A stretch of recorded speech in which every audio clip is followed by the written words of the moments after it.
Les décisions du préfet du Mayo-Bagno, Charles Galla, portant mutation et redéploiement de certains enseignants relevant des structures de la délégation départementale de l'éducation de base de son département, ont beau être pour des motifs de nécessité de service, cela ne suffit pas pour qu'elles soient entérinées. En effet, dans une correspondance adressée à l'autorité administrative, le ministre de l'Éducation de base annule les 2 décisions préfectorales, fragilisant par ricochet le patron de l'administration de ce département de la région de l'Adamawa. En novembre dernier, le préfet du Mayo-Bagno a signé 2 décisions portant respectivement mutation et redéploiement du personnel enseignant de la délégation départementale de l'éducation de base de son territoire de commandement.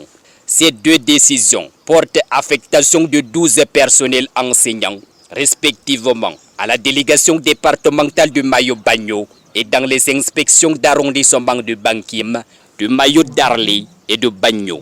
Laurent Serge Etundingoa estime que le préfet n'a pas autorité à prendre une telle décision.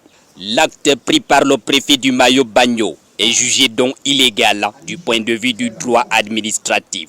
Pour en tirer définitivement la décision préfectorale, le ministre de l'Éducation de base a adressé une autre correspondance, cette fois-ci au délégué régional de son ministère, pour lui demander de ramener à leur poste de travail tous les enseignants déplacés par les décisions préfectorales avant la prochaine rentrée scolaire 2022-2023. Pour l'heure, le sujet qui sème discorde et confusion continue de défrayer la chronique au sein de la communauté éducative en pleine période des vacances.